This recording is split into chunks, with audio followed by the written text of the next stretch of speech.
with Hayes, Noodles, and the O-Dog on TSN 1050. Don't be shy, shy, shy. La, la, la, la, la, la, la, la. Hour 2 Overdrive continues, brought to you by FanDuel, bringing you everything from the opening line to the final score. Game 7 tonight, I'm reading that FanDuel is taking in more bets on this game than they have at any point in the history of their company. And they've taken 3 times more bets on tonight's game than the next closest NHL game. And we're still a few hours away from puck drop. So money is pouring in on the game tonight. 70% of the bets coming in on Edmonton. 70%. And I like that bet. You got to pay a little bit of juice. Last time I checked, it was like minus 118 Florida, minus 108 Edmonton. It's close to a pick'em. Panthers a slight favorite. I think it probably should be a pick'em, right? Game 7, Florida's got home ice. They're still a really good team regardless of what you've seen. But obviously Edmonton's got something chugging right now. So let me ask you this. If the game was in Edmonton, would you still feel as a pick'em with the home ice advantage? No, I would say, and I think that's why Florida's a slight favorite on it, is because they're at home. I think if Edmonton was at home, it would be flipped, and I would guess they'd be like minus 140, 150 tonight. Game 7s are so tough to call, though, because you bring so many more emotions into play, generally speaking, like we talked about last hour. Like, it's going to be nervous energy. You don't want to make a mistake. Everything's highlighted. But that's what we're seeing here, courtesy of FanDuel. A lot of money pouring in on the game tonight and money coming in on the Oilers. And Noodles will join us here from the rink in about 10 minutes. I have 7 questions for you guys for Game 7 tonight. You guys want to do this rapid fire? Go ahead. You guys ready to rock? I think this is a pretty good primer for the game tonight. Basically what we were just talking about. Number 1, who's facing more pressure to win tonight, Edmonton or Florida? Florida Panthers, man. Are you kidding me? I get it. There's the McDavid factor and his legacy with the great ones winning the cup, but you had a 3-0 series lead, man. It's got to be the Florida Panthers. 100% it's Florida. They had 3 chances to get this done. Now you're at home. I think the plums are getting pretty tight. Yes. Yeah, I concur with you. If I'm playing devil's advocate, what I will say is the McDavid, Draisaitl, like, you're so close to the finish line. Being up 3 Cobb trumps that. Yes, sorry. It does. It does. Although now, here's the pressure from they both have pressure. It's Game 7 of a Cup final. It's a lifelong dream that you're hoping to fulfill tonight. I agree with you. I'm not going to disagree with you, but I will say, to make the point for Edmonton is, if you come back from down 3-0, this has never happened before. Like, not in the modern era of pro sports. You're unique, unlike anything else in pro sports. You know what I mean? Like, there's pressure on you to rewrite the record books, and they could do that tonight. But I agree with you guys. I'd say Florida. Number 2, if the Oilers win, will this be the greatest comeback in sports history? 100% yes. 100% yes. I mean, with all due respect to whatever happened in 1942 or whatever it was, it just seems like everything, the spotlight, the coverage, everything, it's just going to be the greatest comeback in history, man. Yeah. 28-3, Pats. I mean, that's a pretty substantial comeback, but I think it's probably this one because of the McDavid factor, because of how good Florida is. Where do you stand on that, Strud? Yeah, 100%. I think it will be. I mean, you look at everything that this team has gone through these first 3 games. They should have been up, or at least down 2-1 after 3 games, but they weren't. You could have become disheartened and say this just isn't our year. They didn't. They battled back. They made a statement. Then they kept battling. So this would be, to me, any team that accomplishes this would be legendary status. But I think this just takes the Stanley Cup to another level. And I quite frankly, I think this is great for the attention hockey is looking for the league. I don't think you could script it better than Edmonton winning tonight if you're the league, right? Because of the circumstance, because I think it ends the whole Canadian narrative thing, which I think they should want that to end. Like, Canadians pump so much money into their pockets, collectively, the National Hockey League. This is the home of hockey. The 7 teams make – the fan bases are electric. They're supportive. There's a lot of money. There's a lot of eyeballs. And on top of it, you want stardom. There's no bigger star than McDavid. And if he's the one that represents the greatest comeback in pro sports, I mean, that's a sales pitch for everything, right? You can't write it any better than that. All right, conversely, if the Panthers win tonight, how will history remember the Oilers?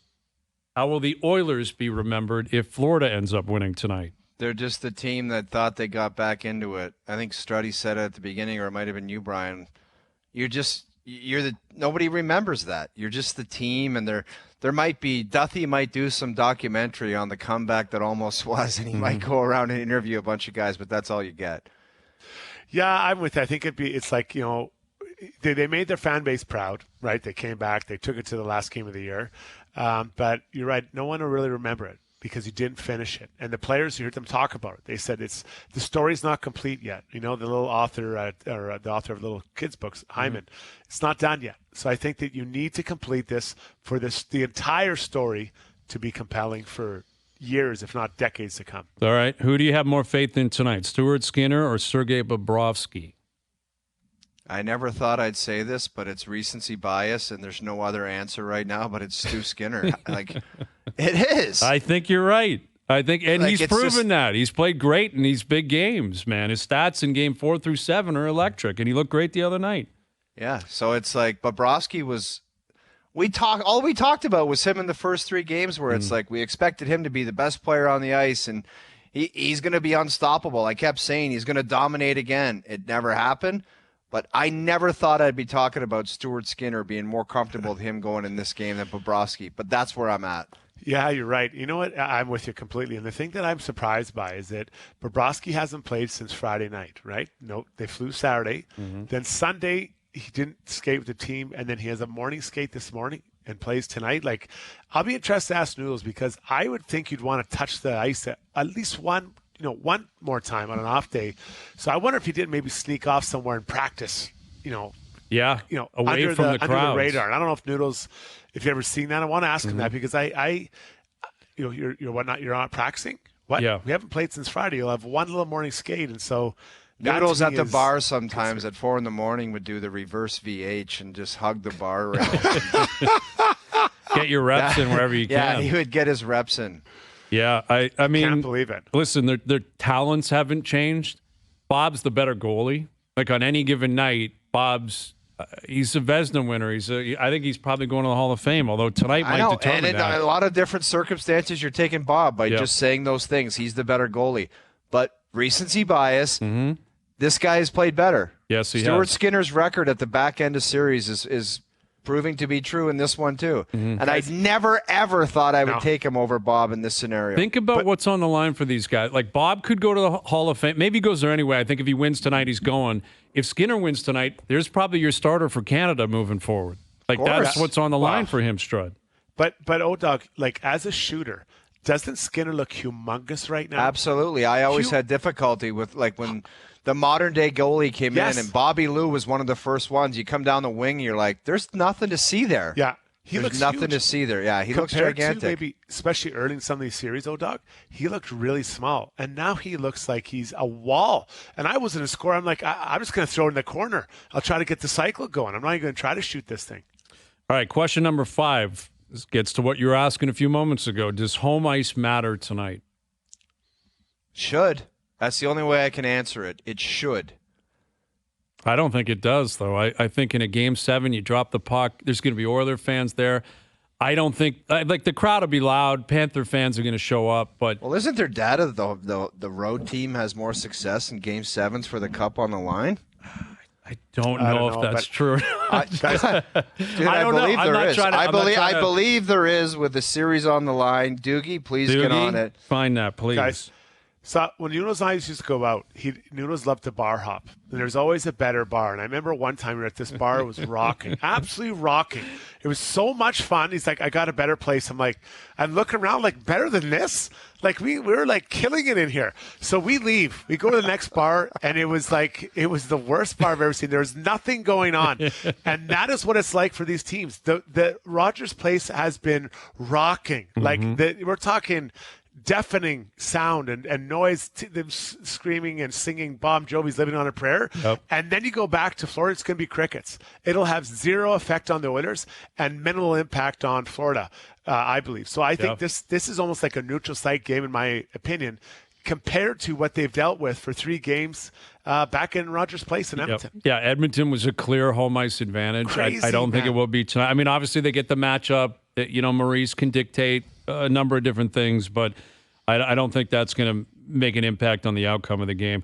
Number 6, how big of a role will the refs play tonight? Zero. They're not going to be calling stupid penalties.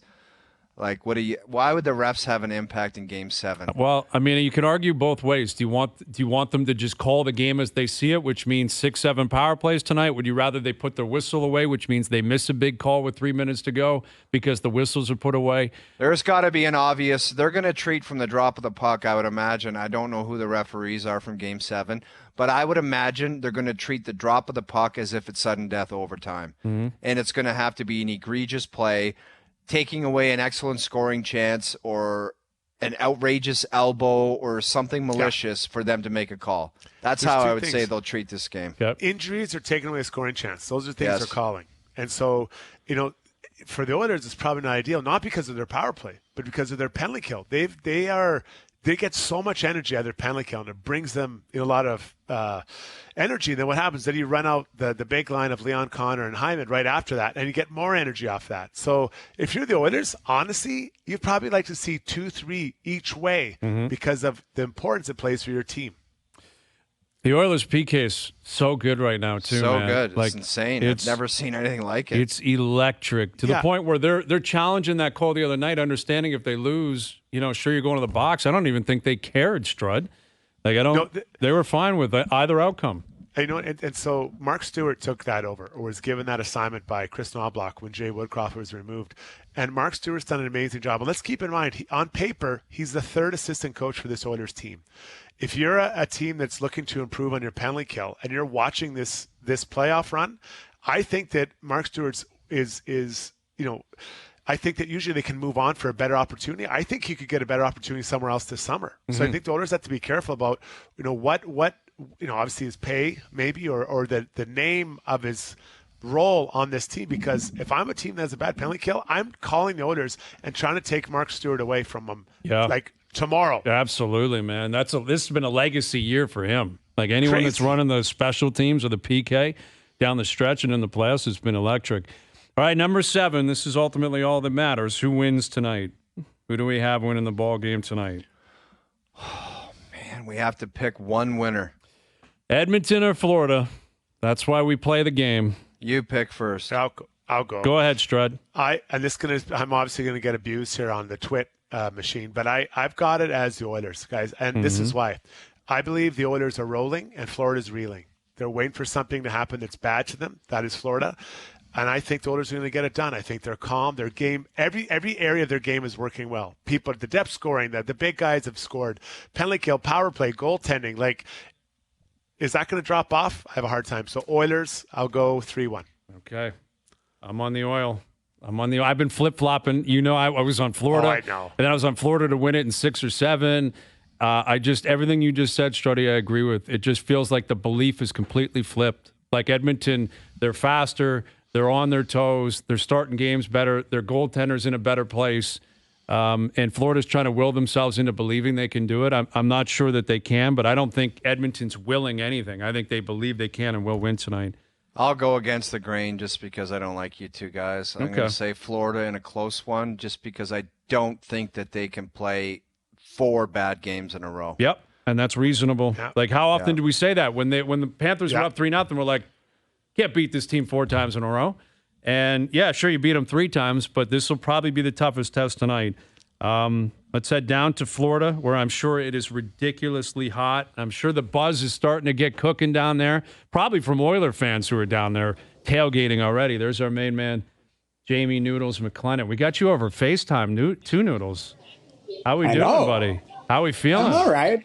I'm in the building. Yeah, I mean, it's can you hear me? You guys are good? Yeah, we got you. Okay, good. Yeah, I mean, it's so hot here. My face is like, why is it so close to my face? What's Joe doing? Like, should I turn it this way? Yeah. Anyways, like, there's a bunch of booze bags outside that have had 100 beers already. Like, honestly, it's going to be an unbelievable game tonight. Yeah, we just went around the table, asking a variety of questions. But why don't we ask you the goaltending question? Because the three of us answered it one way, and it was one way that we never would have thought we would have answered it a week ago, 2 weeks ago, 2 months ago, 2 years ago. Who do you have more faith in tonight, Stuart Skinner or Sergei Bobrovsky? It's crazy. I mean, Skinner's playing very, very well. I'll say this before I say my answer. There's a nervous energy around a lot of Oiler fans because you're sitting there going, at some point, is one of these guys going to have an off night? Now, Skinner's had 3 good games in a row. Bobrovsky has had a rough patch here recently. But I heard you guys before I came in. I said, and I've got to call myself out, I didn't think that Edmonton was going to beat Bobrovsky 4 times in a row. He didn't skate yesterday. They seem to have found a bit of a formula against him as far as getting traffic, firing a little quicker, so they're not allowing him to get set up. I do have a little bit more faith right now in Skinner, but the problem is Skinner, if he allows a bad one, then, are we going to go, here we go again? Like, that's the only concern. So I do have faith just of what I've seen in Stuart Skinner. And he hasn't had to be brilliant. He's had to make some really good saves at the right time. And he's feeling it. He's dancing in the crease and, singing along to the songs. I don't like that stuff because he's not going to be singing if it doesn't go well. You know what I mean? You just kind of need to go play. But right now, Skinner has some mojo and the Oilers have some mojo. But I think both teams are saying the same thing. If you would have signed up, and Hayes, you say this all the time, would you sign up for a Game 7 Stanley Cup Final to win the Stanley Cup? Mm-hmm. I think both organizations would take it. The only thing, the scary part if I'm the Panthers is 97-29. They might just will this into an existence. But that being said, it could be a legacy game for Barkov, for Bobrovsky, or, one of these Panthers, even a Kachuk, somebody like that. Noodles, if he was dancing along to Nickelback, you'd be okay instead of Dua Lipa. That's why you're all bothered and troubled about it. Okay, so just let me. Bobrovsky played Friday night. They flew Saturday. Allegedly didn't skate Sunday. Like, wouldn't you want as a goalie to touch the puck Sunday? Like, did he maybe sneak off to some little ice rink somewhere? Or, like, am I making too big a deal of it? Because I would think he'd want to get some puck touches. It really hasn't gone your way for 3 games. I think it was a bit weird. You're right. He might have, to me, gone to the practice rink with just Rob Tallis, the goalie coach, and not been visible and done a little bit of drills or a little bit reset. Everybody talks about Bobrovsky's routine being very unique. He's a hardworking guy. I would be shocked if he didn't touch the ice yesterday. To me, it just they might have gone to the practice rink. He might have gone at 7:00 in the morning when nobody was there. Everybody's at the elbow room already and all night. So. Because honestly, I'm the only guy who didn't go out last night, apparently. So there were some rough moving people here today, apparently. So I was up early, had my workout, did everything. And there were people that just weekend at Bernie showed up at the rink this morning. So I'll be honest, I think Bob might have touched the ice, but just out of the visibility of the media. Noodles, I think your nose is growing. It's touching the monitor that you're coming through. Saying you did, yeah. He was at the beach. Oh yeah. To say you didn't go out with everyone else is a crying shame because nobody believes that. What was do you at think the of Paul beach with a wetsuit on, like Struddy always says, with a straw above the water. Hey, you guys want to go to the pool? Let's play the pool, guys. What do you think of Paul Maurice, Noodles? I think he's making some changes, maybe on the power play, Tarasenko. That's part of me just says, you know what? We just got to go with what's got us there. Montour, stuff like that. It just seems like just go back to your heater lineup and see if it works for Game 7. I think any changes might be crazy right now. You're right. I think the one thing that we've talked about is Chris Knobloch has had changes all through the playoffs. Adjustment. But Maurice really hasn't changed that much. That's the difference. So he might be trying to give a little bit different look to that penalty kill, a little bit different look to the 5-on-5, where Edmonton's kind of settled in and kind of knows the tendencies of the guys. I know what you're saying, go to the it's well. Struddy wears spandex shorts doesn't mean me and you do too. That's for him. I've seen Struddy in spandex. He's got a frying pan for an ass. Keep that in mind, guys. So he wears a long shirt over top of it. Long in the back, short in the front.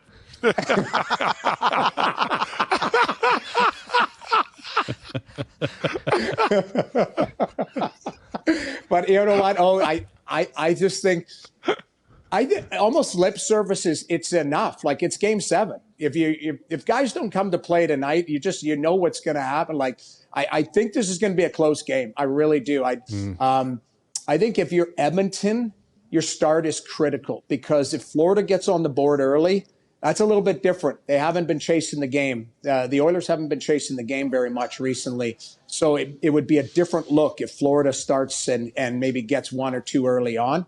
That's kind of where you're having to chase it. But I don't know. I look at 97, and he seems like he's on another planet right now. And the fact that he got shut out last game and they didn't really have to use him that much, I mean, he's going to have a game. And it being the last game of the season, he might play 27 minutes tonight. You never know. Yeah, you might as well. Exactly. I mean, you had 2 days off. It's a cup final. You're going to be running on adrenaline.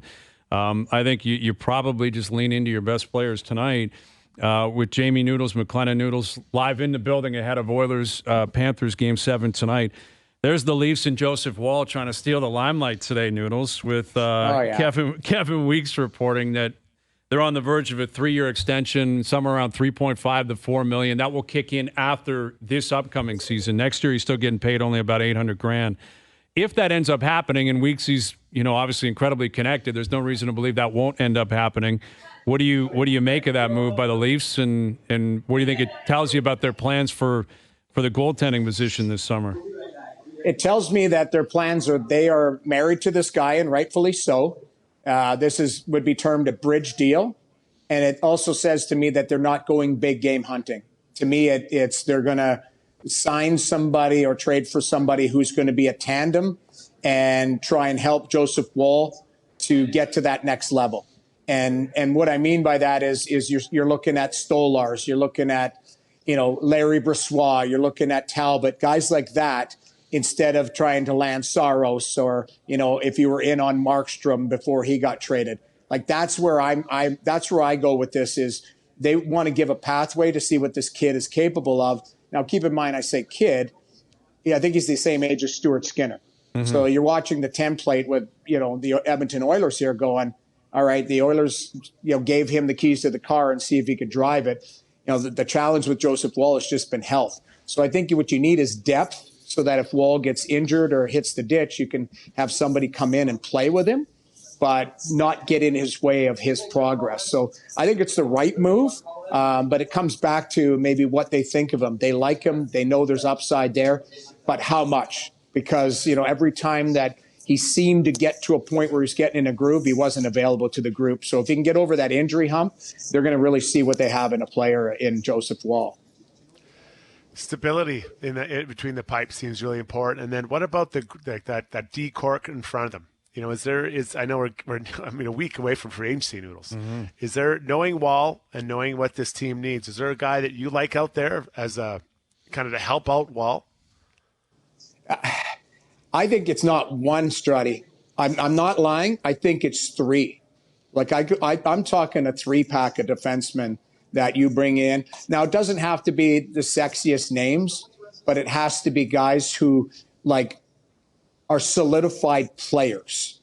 And, guys that, again, if Morgan Rielly is your 1 or 1A, you better have somebody that can play with them, and you're not just filling it out on plugging in the Labushkins of the world. Like, you can go after Pesce. You've got some flexibility to go after.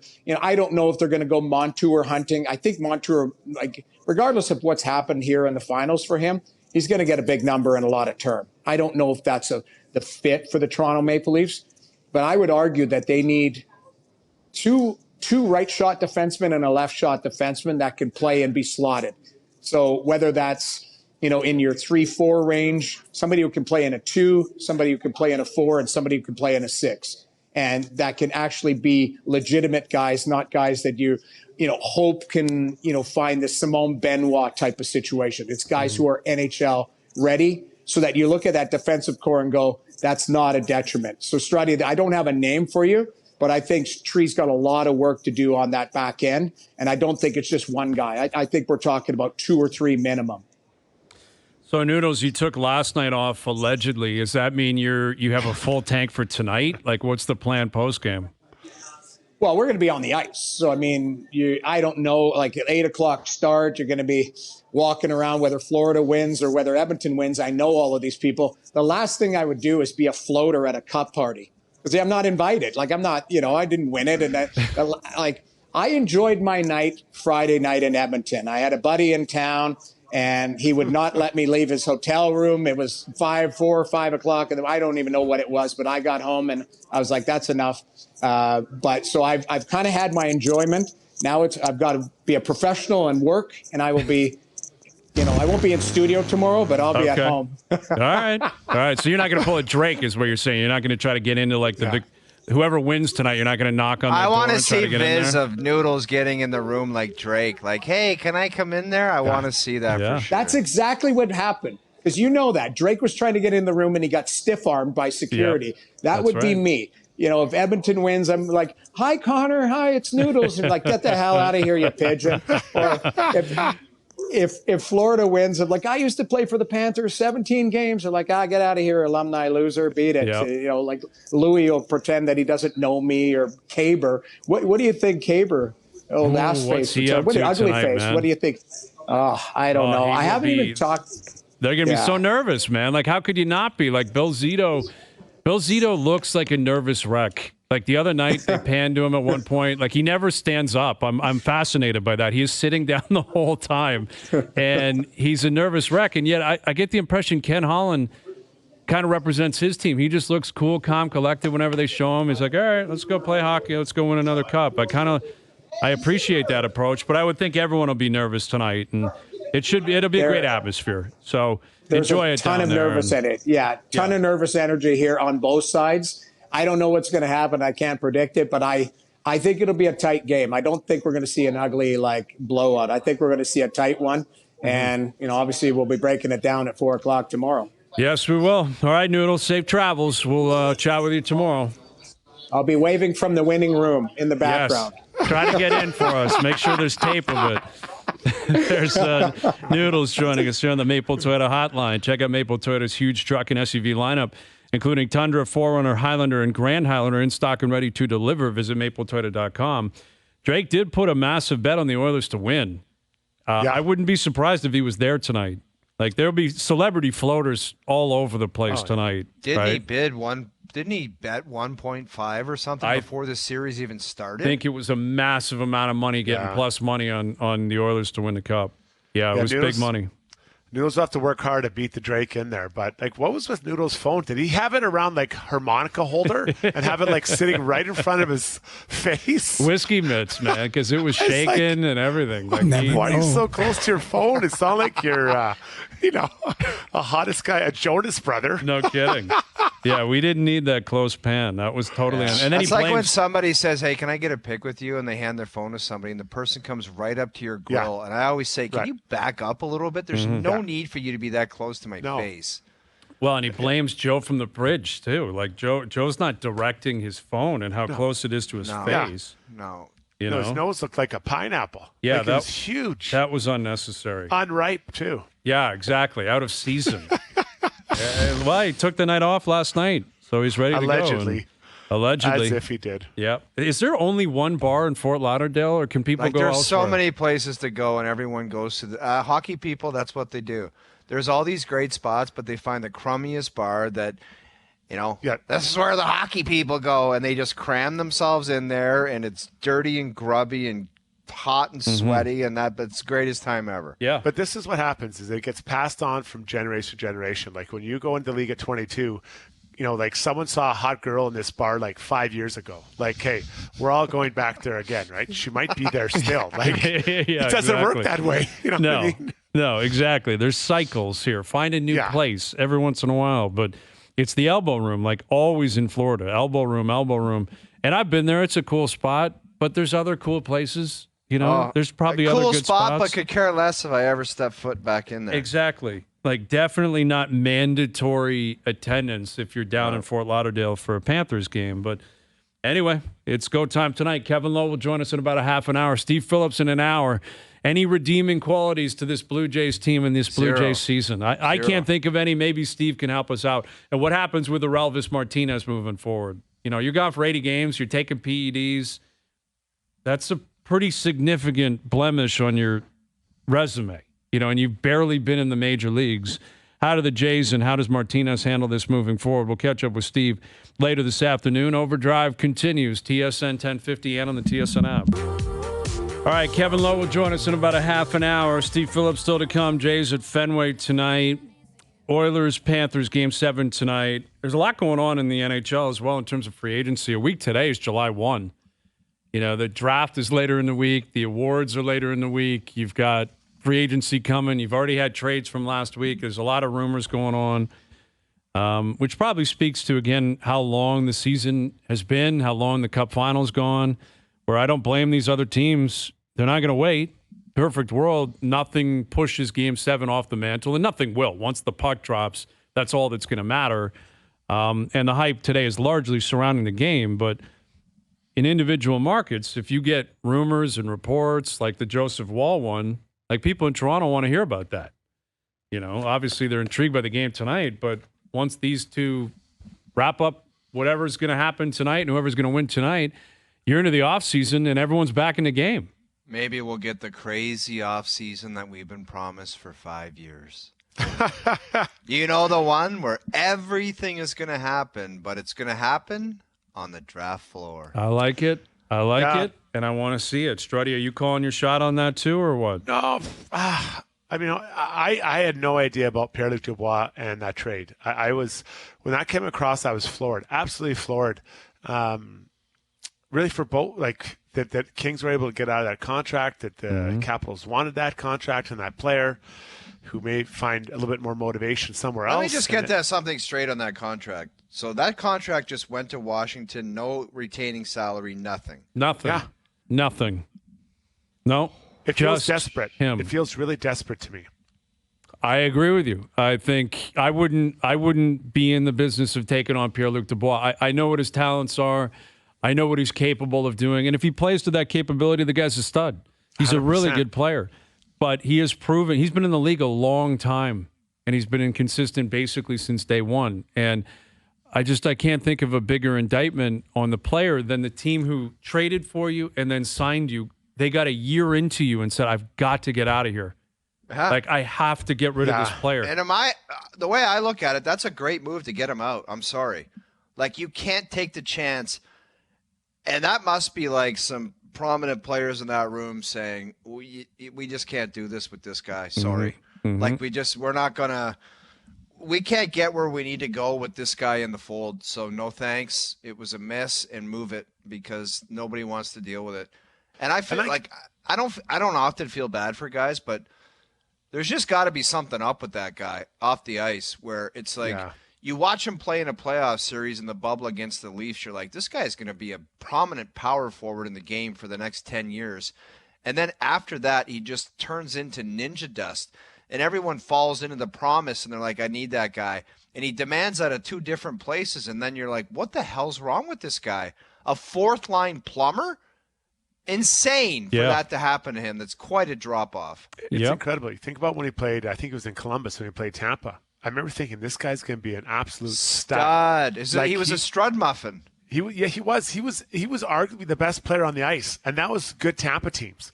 And now you wouldn't say that. You know, the first round against Oilers, he was demoted to the fourth line. That, you know, you need that guy. Did you even notice him in that series, Struddy? No, and I was looking for him. Like, I like him. I like the way when he plays, the way he can play. You used to like him. That's fair. That's fair. You used to like him. I remember the high watermark on this player. He isn't there. So I agree there. You know, is it? And I'm just completely guessing. Is it conditioning? Is it something else going on? Like what is it? Or is he just not like hockey? Is he tired of it? Did he play it year round as a kid? Like, I have no idea. But his skill level, his size, the athleticism, that all equates to way more than he's given. So the Caps, they take it on. All right, so they take it on, and they're hoping that maybe he and Strome and some of these other guys can help delay what I think will be the inevitable, which is going to be a kind of a demise of this franchise. Ultimately when Ovi's done chasing. You see the picture of Ovi circulating too? Like, he is enjoying his off season. He looks like he is easing into his off season routine. Sorry for cutting you off, Strud, but please continue. No. But on the flip side, the Kings find some cap space to get a goalie who, with that group, should see less. There should be a little bit more predictable chances against. And I mean, I wouldn't like to play the system that the Kings play. Just sitting back when you can't forecheck O-Dog to me is like, I don't know, man. It just seems really boring. You're waiting. Like, we're not good enough to go up there. So let's just wait and we'll try to break them on us at the red line. Well, the option is to run and gun and get your head caved in. So what do you want to do? I want to play. I want to be on my toes. I don't want to sit back. I want to pinch. I want to be up there. Like, I don't like sitting back. And listen, I wasn't the most offensive player, but I'd rather try to stop someone at their blue line with a good pinch than sit back on my blue line, wait for them to chip it in, that I got to go back and handle the grenade I know I'm going to handle. Well, with that in mind, and the goaltending position being brought up, this Joseph Woll report, Kevin Weeks reporting it's a 3-year extension, somewhere between $3.54 million. They're still working out the details. The number's high, considering he's played 39 games in the league, and he's got injury issues. And I think the fact that he didn't play Game 7, it wasn't a part of the post-game discussion because it was more about the big picture. They lost again, the core four, their history. That was pretty significant, man. The fact that he played Game 5 and Game 6 and couldn't make it to Game 7, like, that's troublesome. That's troubling. And that's something that obviously the Leafs have considered, and they feel like they can find a way to make him work through it. And I would guess Curtis Sanford, their goaltending coach, has been vouching for him. And I like this philosophy because it's a bit of a change. I remember when we used to interview Dubas, and we'd ask Dubas all the time, like, what did you learn from Lou Lamoriello that you're going to apply as GM of the Leafs? And he would say, patience, and if you have time, use it. And undoubtedly, there were examples of them doing that and applying that philosophy where it worked, right? They were going to sign a guy that said, wait, let's give it another year. Oh, he's not worth that. Let's scale back. Or we're going to trade a guy. No, let's give it another year. We don't have to yet. Oh, he actually took off. Let's keep him. This is great. You don't know those examples of the ones where they used patience to their benefit, but we can give you a number of examples where they used patience and it burned them. They didn't sign Matthews a year out. They didn't sign Marner a year out. They didn't sign Hyman a year out. They waited until the end, and the players got way more money than maybe they should have. And I think what this is an example of is the Leafs are clearly telling us they believe in Joseph Woll, and they believe at a minimum he can be a good tandem goalie that plays 35 to 40 games. And if that's the case, that's a pretty good contract. But if he takes off next year and plays 50 games and wins them a round or two, this is going to be a massive discount. And I think what's been proven in the salary cap era is you have to take gambles, proactive gambles, and you have to hope they pay off. That's all this is. And that's what they're trying to do any here. Contract is, unless you got an ultra stud, like a slam dunk. But in saying that, I thought Pierre-Luc Dubois was. But every contract is almost a gamble unless you're dealing with the ultra elite. It's like, if he does what you just said and plays 50 games, Hayes, everyone's going to say, oh, what a great deal signing him at that number, getting him locked in at that bridge deal. And if he's always injured and not being able to play Game 7, I'm with you. I found it very concerning. Mm-hmm. Almost more concerning than inconsistent play. Like, if he had went out there and played like Freddie Anderson did in that one Game 7, I'd be like, I don't know what would be more concerning, play or the injury stuff. The injury almost scares me. The injury stuff almost scares me more than play. Yeah, it's like he's got to learn how to play hurt, right? If you're injured, you're injured. But, he was taking morning skate, if I can recall correctly. Like, that's a scenario where you're like, man, you got to try to, over the course of time, if you're going to be a stud, you got to play. You got to be reliable. And maybe they lose that game anyway, and I don't think they lost Game 7 because of Samsonov. They lost 2-1 in overtime. The OT winner, Pasternak, even the Lindholm goal, the tire, that was not a good goal. I think Woll would have stopped that. And he was going to bring more confidence to the table based on the way he had previously played. But that was stunning. Like, it was 2-3 hours before puck drop. It's like Joseph Woll's not playing. Yeah, I think Drake tweeted out Joseph Woll is unavailable. Right. And I was just like, come on. You can't ask for a better opportunity as a young player, especially a goaltender. You have a chance. That's the biggest platform you could get Game 7, you're the man. Go show Not us available. who you are. And he wasn't available. That's what's going to spin this out of control, where if he's hurt all the time, then it's going to look awful because he's not going to be worth that kind of money. But if he can stay healthy and play anywhere close to the way he did when he was healthy last year, this is going to be a really good contract. I think the Leafs are banking on that, and they're gambling a little bit that's going to be the case. Looking for stability, and I get it. I get it completely. I think Noodles made the good point. They need to find a reliable, dependable, backup for him, and maybe even a third guy that's floating around. But I'm looking up one, and I mentioned this to Noodles. And you look at their defense core. They have two guys, I think, that are under contract, McCabe and Riley, that are in the lineup every night. I think Simon Benoit is probably a 6-7. So you have to fill out, 4 spots. So who is it you want? What do you want to look for? I think some size helps, but size that can move guys and is hard. I'll throw a name, Vinny Darnay, Edmonton Oilers defenseman. He's going to be a free agent. Big guy, kills penalties. I think he's constantly improving. Like, that's a guy that he's not going to cost you what Zadorov is. Probably won't bring that offense. Probably not as mean every night. But you're getting a little bit lower value. You can play in your third pair, can make the first pass. Big guy, can play hard, can kill penalties. Like, that's what they need. So they got to figure out, because it's Tillman again. Is he in the lineup every night? Maybe he is that. I don't know what they're going to do. I disagree. I think their first need for the first time in a long time, they need to find a right-handed defenseman who can log heavy minutes, and I don't know if that's Brandon Montour, because I said about Montour before, Montour can do his thing when you have an Ekblad. It's like Montour plays on the power play, and he's not also asked to do what Ekblad's done. Time and time again with this organization, you bring a guy in here and you miscast him, and you ask this Montour to be some kind of stud, to be 1A guy, and he can't do everything. That's just not him. You can have a Montour do his thing if you have an Ekblad who's doing his thing, but they got to get some kind of guy that can log heavy minutes. I always said they got to have 2 guys, one guy better than Morgan Riley and one guy just under Morgan Riley. And then you might have a D-core that might resemble something that can do something. Well, I'm not sure you're going to find that on July 1st. I think it's mandatory you get one of those guys. Montour, Pesce, Tanev could fit, for a few years, but he's not a young guy. And then beyond that, if you really want a stud, you probably got to draft one. If that's ultimately usually what happens. Like, you want a stud, like true number 1, you probably got to draft them. And well, unless Cale Makar is available, Brian, there's only 4 years left of Austin Matthews here, or you would seem to think. So I don't know. It's not like the clock is ticking, but at the same time, it kind of is. Yeah, I'm not saying if they're available, go get them. My point is they're not generally available. Like, stud, true number 1 defensemen don't usually get to July 1st. Maybe available via trade, but you got to pay to play, and that's on the Leafs to figure that out. All right, Kevin Lowe in about 20 minutes. Jay's back in action tonight. We'll catch up with Steve Phillips still to come as well in the series down at Fenway. They've been swept twice. They've lost 6 games in a row, and Aurelvis Martinez has been suspended for 80 games. So everything's going really, really well for the Blue Jays right now. Catch up with Steve on that and more still to come. Overdrive continues, TSN 1050 and on TSN Plus. Like to give a small shout out at Weston Country Club. First 2 rounds of the club championship are stroke play, and leader with rounds of 73-69 is